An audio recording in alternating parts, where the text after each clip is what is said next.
Hey, what's going on, everyone? It's Jeff at Lockdown Security, www.lockdownsecurity.ca. And in the spirit of Christmas, I'm just going to start this video of a 2005 Subaru Legacy remote start install with a nice view of our Christmas tree that we have in our showroom. And I'll give you a brief view of what our showroom looks like.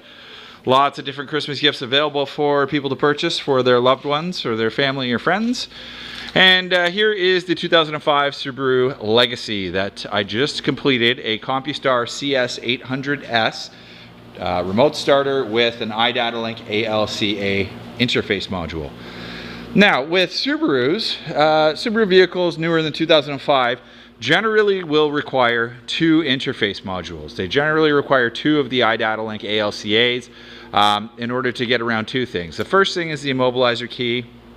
The second thing is the convenience features such as door locks, factory alarm, factory disarm, trunk release, etc., etc. This particular Legacy was a little bit unique in that it's a late build 2004. It's built 09 of 04, which makes it a 2005, but it was not equipped with the Subaru immobilizer key. The key looks like an immobilizer key, but in fact this vehicle does not have a immobilizer. So many people will ask, well, why did we use the aLCA? Well, we use the aLCA in order to give the customer full control over the factory alarm. Now, let me show you one thing. A lot of people don't realize that on Subarus, with the factory key fob like this, when you hit lock, you're going to see a red security light start blinking.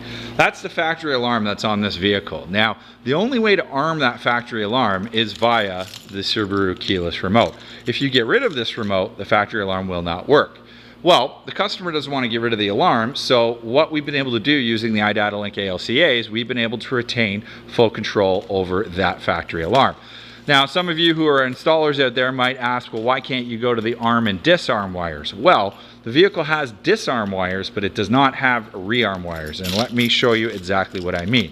So, you'll see the factory LED is blinking. If I put the key in the ignition cylinder and I hit unlock, I can open the door, the factory alarm is disarmed.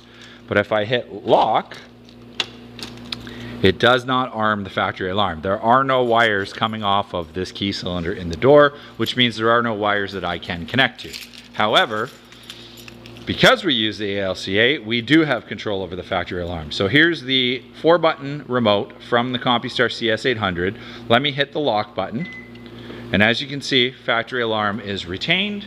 And if I hit unlock, you'll see factory disarm is also retained.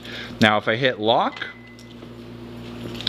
and then I hit remote start by pressing the star button for 2.5 seconds, you'll see the factory alarm just disarmed, ignition turns on, and voila, the car remote starts.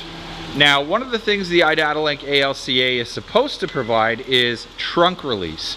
Now, trunk release is an option on this vehicle. As you see, it's on the factory remote.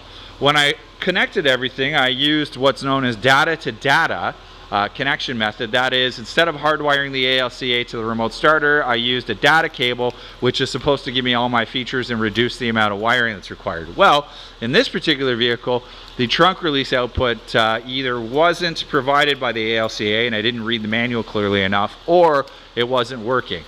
Long story short, customer definitely needs trunk release when the vehicle is remote started, so we had to wire up what's known as a relay in order to give the customer trunk release. If I hold this for 2.5 seconds, that's the trunk release button. You should have just heard the trunk open, and there we go, voila. Now the factory key fob does stay active when the car is running, but you or anybody who owns the car, for example the actual owner of this car, can leave this remote control at home. Now I'm just going to go ahead and shut this off because obviously I'm indoors and I don't want to have a car running for a long period of time. And I'm going to show you briefly what our install looks like under the dash. This is the great unknown when it comes to remote starter installs because most customers will never see this. Basically, this is the most important part of any remote starter installation.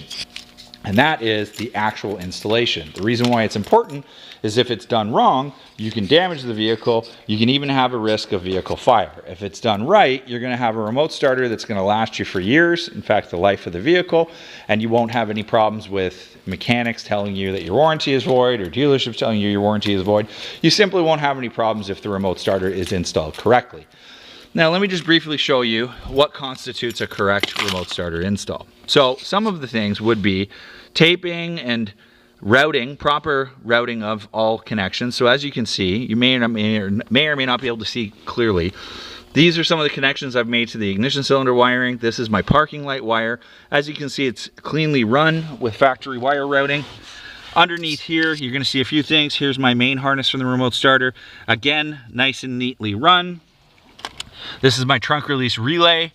Here is my ads-aLCA, and my remote starter control module is zip tied up underneath the dash, right next to a factory control module. Everything is clearly routed. Everything is nice and secure. It's not moving around.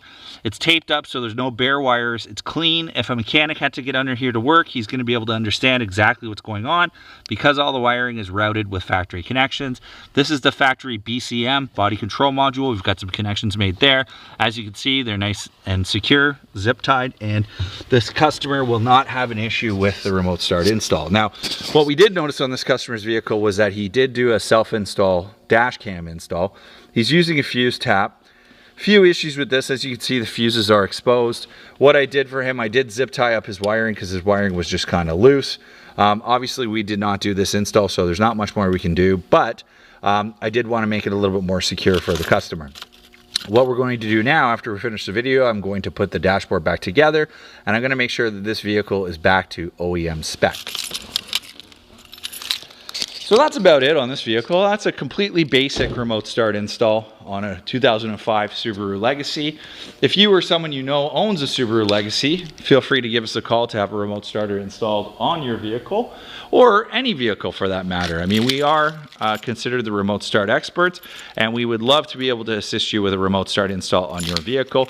Feel free to call us at 647-439-4485 or 1-866-824-4118 if you are looking to have a remote starter installed on your vehicle. And we'll pan back to the Christmas tree. We wish everybody a Merry Christmas and a Happy New Year, and we look forward to helping you in the future.